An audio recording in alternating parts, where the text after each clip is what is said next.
dengan berbagai akses yang dimiliki oleh konsumen untuk membandingkan gitu efficacy dan juga benefits dari suatu produk untuk mereka, itu waktu untuk konsiderasi membeli itu menjadi sangat-sangat singkat gitu. Nah, gimana caranya kita sebagai pemain di bidang e-commerce ini mengenal target audience kita, mengenal competitors kita, mengenal lanskap e-commerce sendiri dengan bantuan data tadi gitu.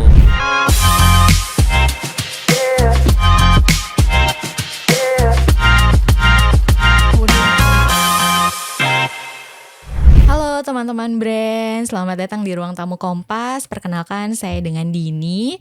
Nah, di kesempatan kali ini Kompas punya program untuk mengundang para expert di dunia e-commerce dan brand, khususnya di FMCG brand, untuk mereka sharing knowledge mereka kepada kita semua. Nah, untuk yang sekarang kita kedatangan tamu spesial, beliau dari global brand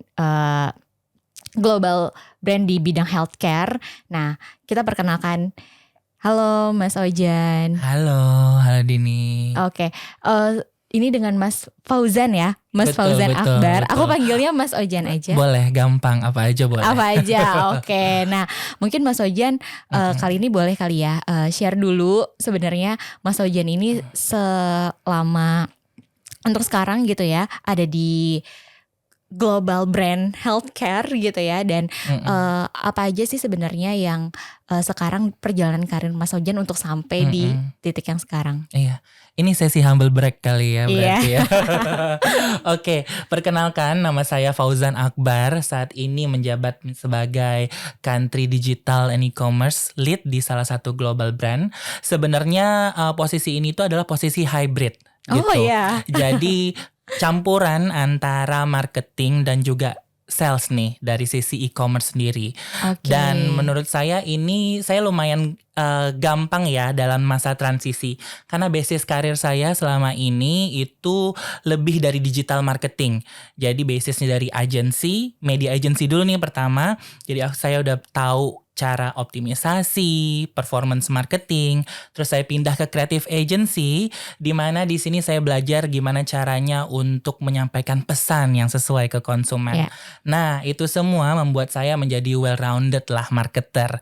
Makanya saya berani pindah ke global brand yang dulunya adalah klien saya pas masih di agency. Oke, gitu. Menarik nih. Berarti Mas Ojan sebelum ada di brand, sebelumnya di agency jadi yang sekarang menghandle brand ini. Betul. Gitu. Jadi sekarang moving to the other side of the road gitu, tapi dengan fokus pekerjaan yang lebih berbasis bisnis. Dan sekarang sebenarnya 4 tahun ke belakang doang sih saya baru mulai ke e-commerce. Tapi basisnya itu nggak terlalu jauh beda, karena kan dari media agency itu ngomongin performance. Sekarang gimana caranya datangin duit nih ke company. Iya, gitu. Iya. Oke, menarik. Nah, berarti tadi udah 4 tahun ya Mas Ojan itu cukup lumayan gitu ya. Nah, berarti kalau 4 tahun ini dari sebelum pandemi ya. Betul, pas ketuk palu gitu. Itu lagi limited movement itu ya gitu. Semuanya dikurung gitu. Aku baru balik karena sebelumnya aku kerjanya di Malaysia gitu. Oke. Berarti kalau boleh tahu udah berapa tahun nih Mas Ojan berkarir di agency dan sekarang di e-commerce? Udah kira-kira mau masuk 11 tahun ya. Dan senengnya kenapa saya akhirnya landed di healthcare industry ini, karena mungkin lebih ke panggilan gitu ya. Maksudnya kayak this company provide not only good value for learning, tapi juga visi misinya gitu loh yang bagus untuk masyarakat gitu. Oke, dan itu sesuai ya? Sesuai dengan panggilan hati. Oh, gitu. Menarik. Iya. Oke, nah Mas Ojan, berarti tadi selama 4 tahun dan akhirnya terjun nih menghandle e-commerce industry gitu ya.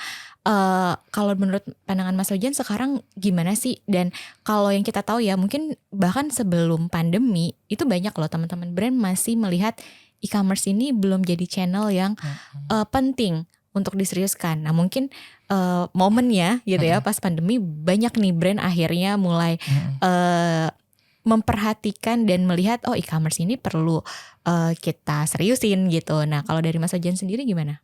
Sebenarnya ini tuh seperti blessing in disguise ya. Oke. Jadi pada saat pandemi semua orang itu limited untuk movement abroad gitu ya, kayak keluar rumah susah gitu kan ya. Menjadi langkah awal lah sebenarnya dari masyarakat Indonesia lebih melek dengan digital dan khususnya e-commerce ini gitu. Tapi sebenarnya balik lagi sih, kenapa e-commerce itu tumbuh, itu semua berawal dari kebutuhan.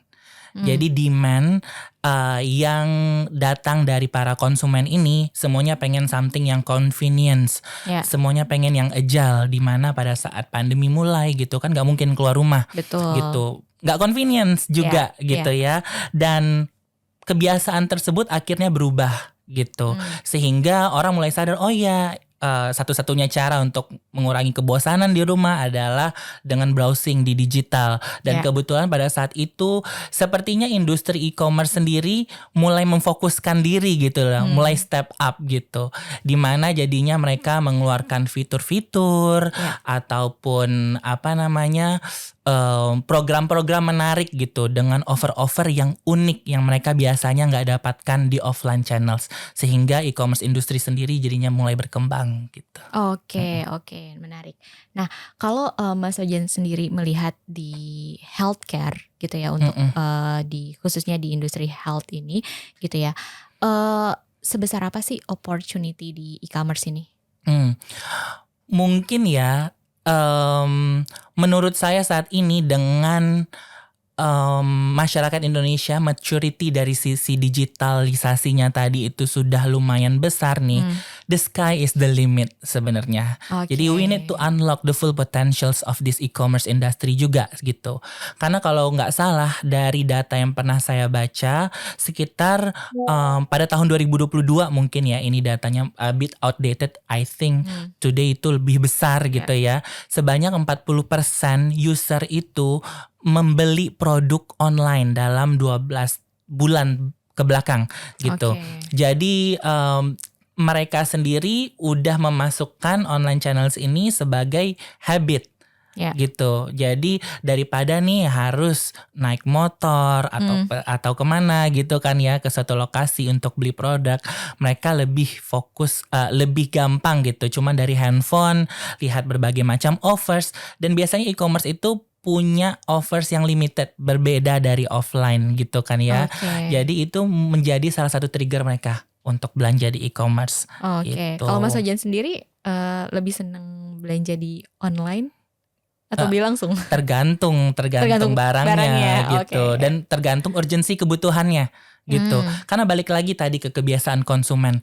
Anggap deh kita sebagai konsumen awam ya.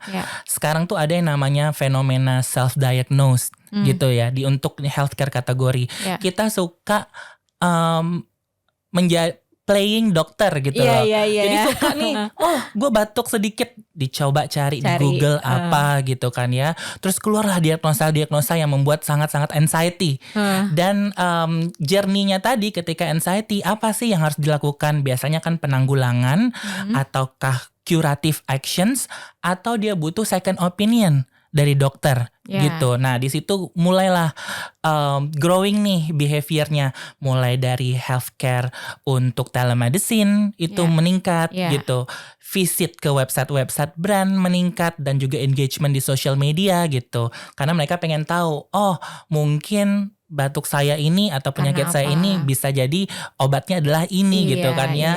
Jadi kayak hal seperti itu kan terjadinya sangat cepat gitu. Jadi that instant mindset dari mereka self-diagnose tadi juga di landing ke marketplace gitu.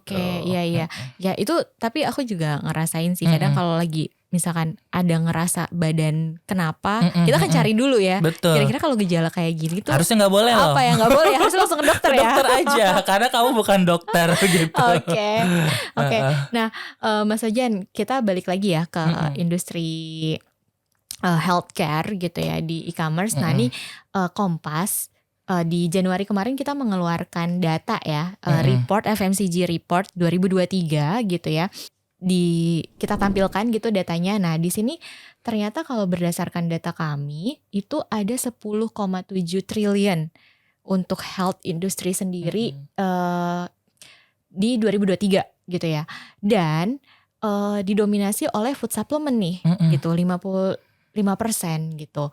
Nah, menurut Mas Ojan sendiri dengan data ini ya, sebenarnya kita masih bisa growing lagi atau emang ini segini gitu? Karena kan kita tahu pandemi pasti lebih besar dari sini ya, di data Kompas juga lebih besar.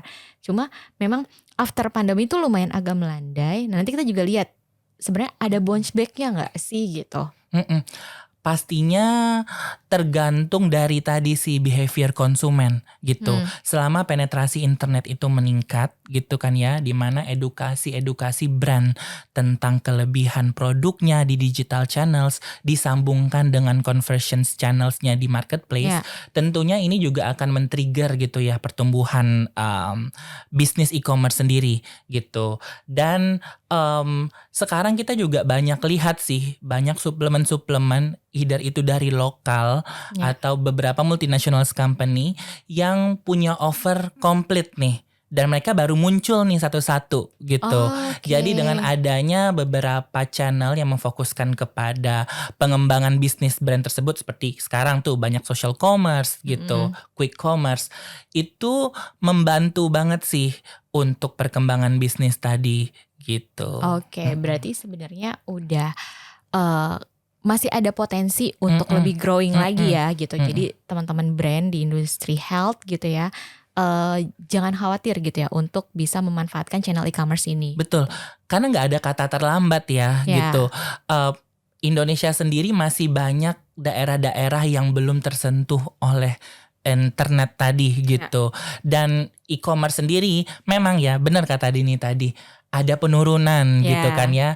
Tapi kan itu sebenarnya berbanding lurus dengan maturity dari marketplace ataupun e-commerce platforms tersebut gitu. Seperti yang kita tahu gitu ya, after pandemic business struggle gitu kan ya. Efektivitas dari iklan berkurang gitu. Nah, di sini dibutuhkan kejelian kita sih dengan peran data gitu kan ya. Kita gimana caranya bisa ngelihat apa sekarang tren-tren terbaru.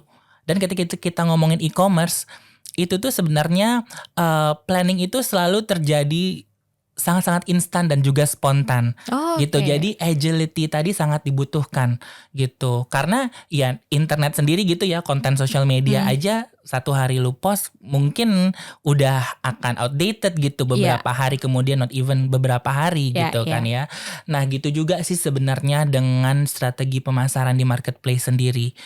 Dengan berbagai akses yang dimiliki oleh konsumen untuk membandingkan gitu efficacy dan juga benefits dari suatu produk untuk mereka, itu waktu untuk konsiderasi membeli itu menjadi sangat-sangat singkat gitu. Nah gimana caranya kita sebagai pemain di bidang e-commerce ini mengenal target audience kita, mengenal competitors kita, mengenal landscape e-commerce sendiri dengan bantuan data tadi gitu. Nah jadi kita bisa membuat prompt decisions yang sesuai dengan kebiasaan konsumen. Oke, menarik ya. Berarti nah Mas Ojan kan sebenarnya juga di media lain ya gitu ya. Maksudnya handle untuk activity bukan cuma sekedar e-commerce gitu. Nah tadi menarik dibilang kita agile, e-commerce itu lebih, apakah memang dia lebih agile dibandingkan media distribution yang lain atau mungkin bukan media distribution tapi sales channels yang lain gitu kan ya. Pastinya lebih agile karena kita nggak perlu listing nih, kita nggak harus mengirimkan produk kita ke suatu tempat lagi, ke beberapa outlet seperti di offline channels. Karena kalau di e-commerce kita cuma mindahin barang nih dari distributor ke enabler ataukah kayak third party kita gitu yang akan menyalurkan ini ke konsumen. Jadi cuman ada satu jalan nih gitu. Jadi udah mempersingkat sebenarnya di sana gitu kan ya, dari sisi operasional dan logistik. Dan juga dari sisi conversions ke consumers tadi juga lebih cepat gitu. Mereka hanya butuh buka handphone mereka, e-commerce platform, search produk yang memang mereka mau, or just as simple as browsing gitu dari banner-banner yang ada di marketplace tersebut dengan rekomendasi yang precise berdasarkan dari kebiasaan mereka gitu kan ya, konten apa yang mereka suka itu kan udah dipersonalisasi sendiri oleh platform-platform tersebut. Jadi pun lebih singkat journey untuk membeli dan juga mengeksplorasi produk apa yang sesuai dengan kebutuhannya. Oke. Nah, Mas Ojan, tadi kan juga sempat dimention ya kita harus melihat datanya gitu ya. Nah, biasanya ya dari Mas Ojan sendiri apa sih yang dilihat dan kayaknya tuh penting gitu buat seorang yang ada di industri ini gitu? Saya sendiri memang orangnya sangat analytical dan juga data minded ya. Jadi bukan berdasarkan feeling, tentunya feeling ada, tapi selalu harus dijustifikasi. Yang namanya kita sebagai marketer ataupun salesperson yang sudah berkecimpung lebih dari 10 tahun gitu, pastinya udah ada pattern gitu ya, yang menjadi kayak sukses faktornya kita gitu. Nah tapi kita juga harus open minded nih, e-commerce dan digital marketing sendiri itu adalah sesuatu yang agile. Jadi mungkin yang aku tahu beberapa tahun ke belakang udah gak terlalu relevan nih dengan sekarang. Nah biasanya untuk menentukan apa aja sih yang harus diperhatikan untuk meningkatkan performa bisnis gitu ya. Tentunya yang pertama adalah competitor insight sendiri sih sebenarnya gitu. Sekarang itu toko kita ada di mana, SKU kita ada di mana nih dibanding dengan kompetitor gitu. Terus yang kedua itu lebih ke kita harus berkaca ke diri sendiri. Apa aja sih inisiatif yang sudah kita lakukan, penetration market kita udah sebesar apa gitu kan ya. Jadi lebih ke market share untuk kita sendiri dibanding dengan kompetitor. Karena saya percaya produk global health company saya sekarang itu sebenarnya udah menjadi first mover in the category. Udah banyak banget nih inisiasi awal yang saya dan tim sudah lakukan gitu. Nah itu semua kita dapatkan karena hal yang terakhir nih, consumers behavior tadi, yang selalu kita update gitu pengetahuan kita. Karena mungkin dengan bertumbuhnya generasi ini gitu kan ya, kayak misalnya dulu kita cuman ngomongnya sama Gen Y, terus sekarang Gen Z-nya udah mulai naik nih, kayak millennials-nya udah mulai naik gitu ya, terus Gen Z-nya juga udah mulai naik. Seiring dengan pertumbuhan purchase power mereka sendiri, produk fokus ataupun behavior mereka juga akan mengikuti gitu. Nah itu kita harus jeli. Sebenarnya tren apa sih yang membuat mereka mau convert, apa yang mereka cari gitu. Ya jadi memang banyak ya, banyak yang perlu dilihat dan banyak faktornya gitu. Betul. Ya. Dan bukan hanya kita tadi Mas Ojan udah 10 tahun expert ya pasti udah punya pattern, tapi tetap kita coba justifikasi dengan data yang ada. Betul. Nah ini ada yang menarik juga nih Mas Ojan tentang TikTok Shop gitu ya. Kan kita tahu TikTok Shop itu sempat ada dan sempat ditutup dan hadir kembali gitu sekarang.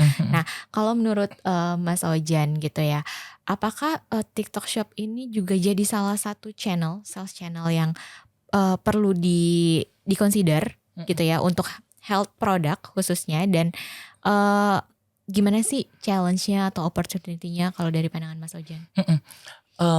Dari saya sendiri mungkin health-nya itu juga bukan yang rigid ataupun yang udah berkaitan dengan blue dot atau green dot gitu kan ya.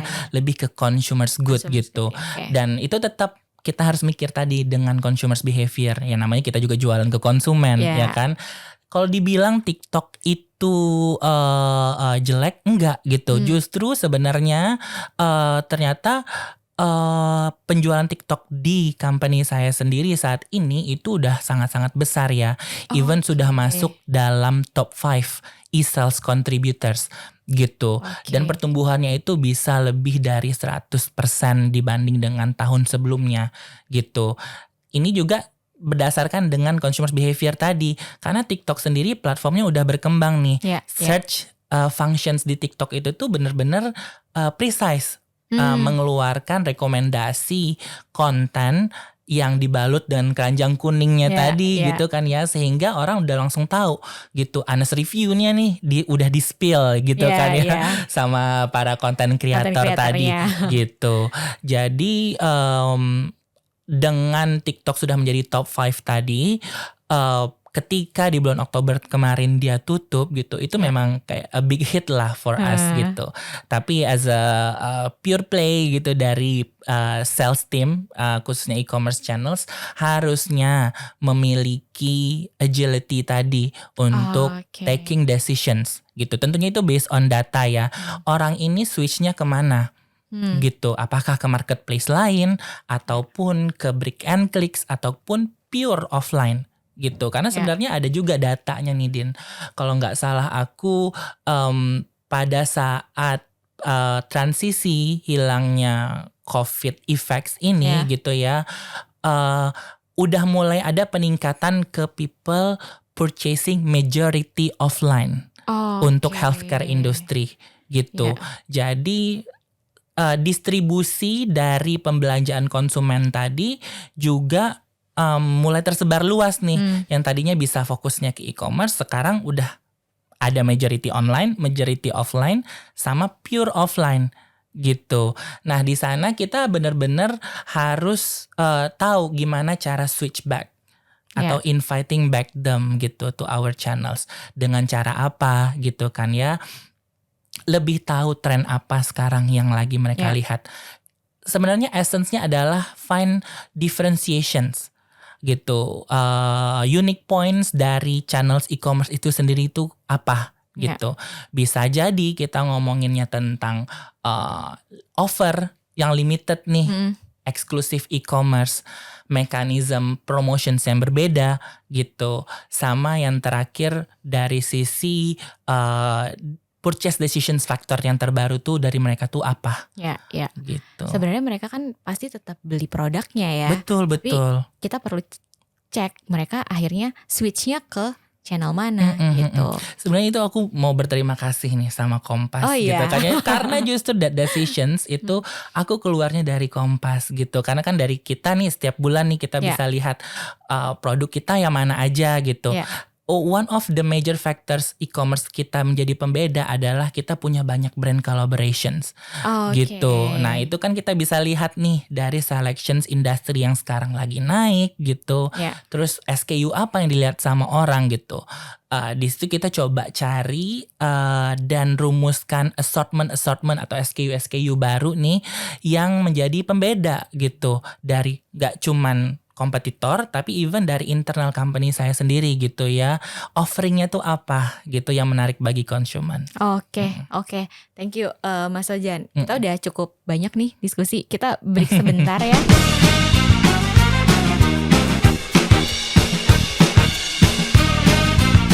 Kita ada games. Oke.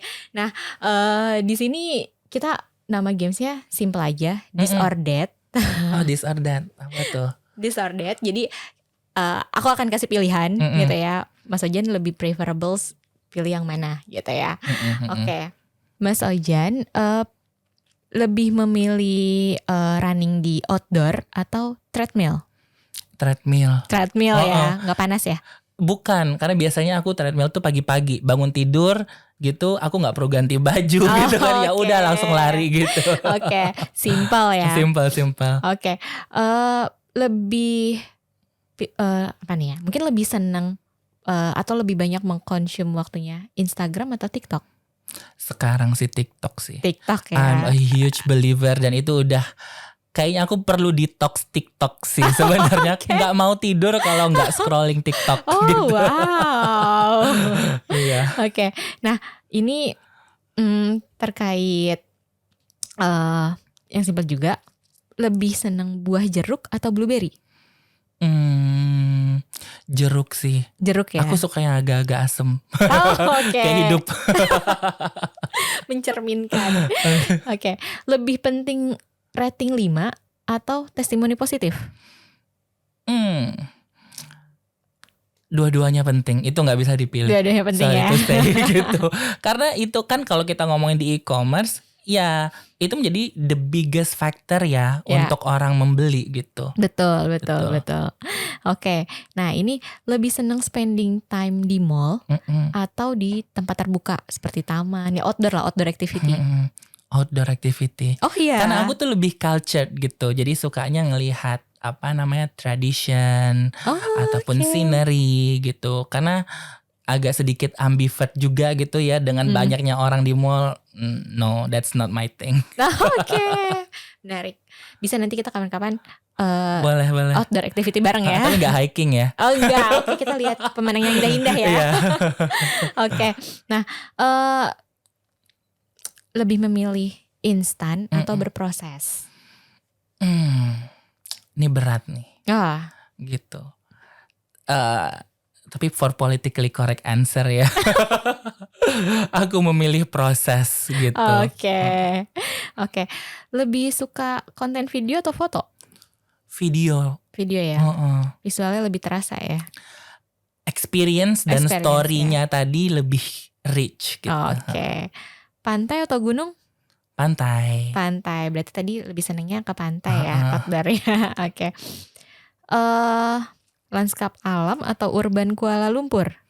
Lanskap alam kali ya. Ini mungkin ngelihatin atau Jakarta. Ini pilihannya 3 nih ya. Pokoknya aku suka lihat scenery. Gitu, yang ada ijo-ijonya, biru-birunya gitu ya. Aku yang seneng adem di mata ya. Betul. Oke. Lebih kangen masa kuliah atau SMA? Nggak kangen sih ya. Karena dua-duanya itu adalah pressure. Kita tinggal di Asia, di mana ketika kita masih sekolah biasanya tanggung jawab dan juga pressure dari orang tua ataupun sekitar itu gede gitu. Kayaknya aku nggak mau balik deh kedua-duanya. Nah ini mungkin yang nggak tahu nih bingung atau enggak ya jawabnya. Lebih senang kerja di agensi atau brand? Tergantung. Gitu, tergantung suasana hati mungkin ya. Kalau aku sekarang ya seneng lah kerja di brand karena mungkin lingkup pengetahuan dan juga exposure terhadap berbagai macam aktivitas tuh lebih berasa. Karena kalau di agency mungkin aku tuh limited gitu, nggak tahu sampai bisnis. Jadi apa effort yang dikeluarkan pada saat bekerja itu nggak terlalu kelihatan dari sisi bisnisnya klien gitu. Kalau kita beneran nanya baru mereka kasih gitu. Dan sekarang tuh kita bisa lihat prosesnya from end to end, hulu ke hilir gitu. Introvert, extrovert? Introvert. Kayak terakhir, mungkin karena Mas Ojan pakai kacamata ya. Lebih senang pakai kacamata atau soft lens? Kacamata ya. Karena soft lens suka lupa kadang kan, terus nyangkut, iritasi. Mataku gampang iritasi juga. Oke, udah itu aja. Udah habis gamesnya. Oke, Mas Ojan, tadi udah cukup banyak ya kita bahas tentang seluk-beluk gimana industri e-commerce ini. Nah, kalau untuk melihat tahun ini, tahun 2024 gitu ya, apa sih mungkin ada tips gitu, strategi yang mungkin relevan dan kompetitif untuk di tahun ini? Mungkin saya berkaca dari pengalaman pribadi kali gitu ya. Karena 2023 itu ibaratnya kita udah berada di new baseline dari sisi bisnis. Jadi mungkin udah gak relevan lagi nih tahun-tahun ke belakang. Karena biasanya 2022 itu kan udah transisi, setengahnya COVID, setengahnya enggak. Untuk healthcare industry pasti setengahnya lagi struggle gitu kan ya. Udah jujur-jujuran aja gitu. Nah di 2023 I think for the company that I've been work on saat ini itu udah memasuki tahapan new baseline. Sebenarnya kita nggak terlalu berpengaruh dengan hilangnya COVID tadi karena dari sisi saya dan tim sendiri sudah memfasilitasi dan mengantisipasi gitu loh perubahan ini terjadi gitu. Even bisnis kita tetap bertumbuh double digit gitu. Nah, melanjutkan kesuksesan yang terjadi di 2023, fokus saya saat ini adalah untuk menjadi lebih kompeten. Nah, apa sih artinya kompeten? We're still maintaining to do the great job, tapi juga ada improvement dari sisi efficiency. Karena at the end of the day yang dilihat itu nggak cuma dari kacamata kecil GMV doang, tapi dari sisi EBIT gitu kan Iya, ya, betul. keuntungan perusahaan. Nah, dengan strategi yang lebih kompeten dan lebih mengedepankan tentang efisiensi tadi, diharapkan EBIT-nya dan juga profitability dari suatu company tersebut bisa lebih positif di tahun 2024 ini. Oke, ya berarti sekarang ada yang perlu diperhatikan lagi ya. Betul, Bukan cuma betul. sekedar GMV, tapi kita juga harus lihat nih EBIT-nya Betul. ke perusahaan itu seperti apa supaya kontribusinya lebih terasa ya. Oke. Jadi mungkin dari setiap layer dari functions tadi semuanya juga udah harus kepikiran nih, gak cuman spending terus like a boss gitu kan ya, tapi gimana caranya menghitung ROI-nya biar lebih positif lagi. Oke, tapi dinamika politik berpengaruh gak sih sekarang di Indonesia ini, di tahun ini ya khususnya? Sebenarnya semua pasti ada pengaruhnya, tapi fokus gimana caranya tap into the trends. Gitu. Mungkin dengan key message yang berbeda, yang lebih menarik, yang lebih intriguing gitu, dikait-kaitkanlah sedikit dengan essence dari pemilihan umum ini gitu ya, menjadi suatu offer atau cerita baru nih yang kita tawarkan ke konsumen kita di marketplace gitu. Ya, betul menarik. Nah, kalau untuk pemanfaatan tadi ya marketplace atau e-commerce gitu, tadi kan Mas Ojan udah nyinggung juga, kita harus tahu trennya, konsumernya itu seperti apa gitu. Nah, ada gak sih atau gimmick yang mungkin secara tren di 2024 nih kayaknya bakalan naik nih gitu? Itu sebenarnya aku harus nanyainnya sama Dini Kompas. nih. Jadi next report ya itu udah harus keluar tuh. Jadi beban nih ya teman-teman di Kompas tuh. Udah diminta nih ya. Betul gitu. Ada insight apa nanti buat teman-teman yang mereka udah gunakan servisnya Kompas nih gitu ya. Jadi ini kan bisa jadi call to action nih Din. Ya betul. Untuk orang ke social media atau subscribe sama Kompas. Oke. Nah nanti kalau teman-teman kalau ada yang penasaran gitu ya, pengen tahu apa aja service yang kita provide gitu ya di Kompas, nanti bisa hubungi di social medianya Kompas atau websitenya Kompas gitu ya. Asik. Oke, nah kita lanjut untuk ini pertanyaan terakhir gitu ya, Mas Ojan, untuk di 2024 gitu ya sebagai orang yang bekerja di brand gitu. Nah, apa sih yang perlu tadi kita kembangkan supaya e-commerce-nya tadi kan sebenarnya 2023 ternyata secara performance gitu ya udah cukup baik gitu ya, dan sekarang mau dilanjutkan dan tadi ada efisiensi. Nah, ada nggak sih Mas Ojan secara pengembangan gitu ya, pengembangan atau channelnya gitu ya, e-commerce-nya bertambah atau apa nih yang akan sebaiknya kita perhatikan dan tingkatkan gitu? Karena sebenarnya e-commerce ini termasuk dalam dua kategori kan ya, sebagai strategi perluasan pasar sama untuk pemfasilitasan gitu konsumen tadi untuk bisa belanja lebih gampang gitu.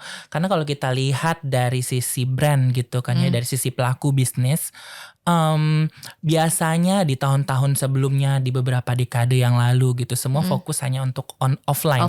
Dimana kalau kita ngomongin offline itu kan KPI-nya macam-macam. Salah satunya adalah coverage. Gitu kan ya, transaksi per SKU, per PO gitu kan ya, berapa nih gitu. Dan di e-commerce ini itu berbeda gitu.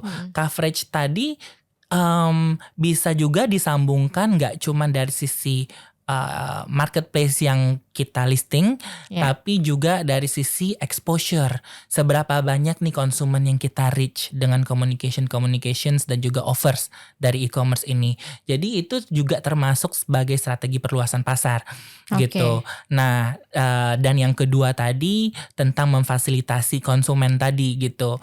Behavior Indonesia yang tadi saya sudah sampaikan juga di segmen sebelumnya gitu kan ya. Semuanya udah mulai lebih mature dari sisi digitalisasi. Internet penetrations itu pertumbuhannya nggak stagnan. Gitu kan ya, malah semuanya makin meningkat nih. Untungnya kita berada di negara maritim gitu yang semuanya terpisah dengan pulau-pulau. Jadi walaupun pendistribusian teknologi ini tidak terlalu merata, tapi we will get there gitu. Jadi perubahan behavior belanja konsumen tadi juga akan tetap meningkat nih gitu. Ya. Dan saya yakin itu menjadi landasan utama kita lah gitu untuk e-commerce ini bisa lebih bertumbuh ke depannya gitu. Oke. Ya, udah cukup banyak diskusi kita ya, panjang nih Mas Sojan. Terima kasih, kita udah dapat banyak ilmu nih teman-teman brand gitu ya dari Mas Sojan di sini gitu ya. Gimana apa aja yang perlu diperhatikan terkait bisnis di e-commerce itu sendiri gitu ya, tentang distribusi channelnya gitu, dan juga gimana kita melihat secara menyeluruh gitu, bukan cuma e-commerce ini sebagai channel sales distribution aja, tapi kita juga bisa mengcapture customer behaviornya itu seperti apa, sehingga agility tadi gitu ya, di e-commerce itu cukup agility kita bisa mengikuti agility yang ada gitu. Nah, mungkin kalau dari Mas Sojan ada nggak terakhir gitu ya, message buat teman-teman brand gitu ya, mungkin sedikit aja apa sih yang penting gitu untuk kita ingat gitu. Mungkin bisa dilihat ya dengan banyaknya kompetisi gitu kan ya, dan banyaknya pemain-pemain e-commerce baru gitu. Sebenarnya itu bukan dilihat sebagai threat, tapi dilihat sebagai langkah opportunity nih, langkah awal untuk membuat Indonesia itu lebih melek digital. Jadi kalau saya sangat berterima kasih sekali gitu ya kepada pemain digital dan e-commerce yang ada di Indonesia, dengan semakin banyaknya players gitu. Jadi semakin banyak nih kita bisa unlock potentials of digital e-commerce. Karena yang namanya transformasi digital itu bukan sesuatu yang harus ditakuti, tapi benar-benar kita embrace. Jadi zaman dahulu nih ketika kita present selalu ngomong digital is the future. We are not in the future anymore, we are in the present gitu. Jadi dengan adanya digital, berbagai macam media yang bisa mengekspos dan mengedukasi tentang healthcare dan better self-care untuk audiens kita harapkan behavior dari Indonesian consumer sendiri juga berubah. Dari misalnya melihat healthcare ini sebagai sesuatu yang kuratif, tapi sekarang lebih preventif. Karena even dari company global health brand saya sekarang ini memfokuskan lebih ke self-care tadi gitu. Jadi we're putting the power in our consumers' hand to decide gitu apa langkah yang terbaik agar mereka bisa lebih memperhatikan self-care-nya sendiri. Oke. Terima kasih Mas Sojan atas diskusinya hari ini. Nah, ini kita dari Kompas ada sedikit kenang-kenangan ya? Boleh, baik. Oke, nah ini ada sedikit dari teman-teman Kompas. Terima gitu kasih. Ya. Semoga bermanfaat. Terima kasih semuanya. Kita udah. Ini quotation gak nih? Ada titipan. Itu nanti kita di belakang ya, bahas quotationnya. Oke. Terima kasih Mas Sojan atas waktunya udah berkenan datang ke ruang tamu Kompas gitu ya. Nah, buat teman-teman brand semuanya gitu ya yang ingin sharing podcast ini, diskusi kita yang cukup isinya daging semua nih hari ini gitu ya, boleh di-share. Dan juga kalau ada yang ingin request tema gitu ya, tim Kompas undang dari industri ini dong, silakan boleh komen bisa komen di bawah ataupun bisa DM ke Instagramnya Kompas. Dan jangan lupa teman-teman juga subscribe dan follow sosial media Kompas di bawah ini ya. Nah, kok di YouTube Kompas juga ada video-video lain yang kita bedah tentang data dan lainnya. Jangan lupa ditonton. Dan sampai ketemu di episode berikutnya. Kita akan kedatangan tamu-tamu yang menarik lagi gitu ya. Dan stay di podcast kita. Sampai jumpa Mas Sojan.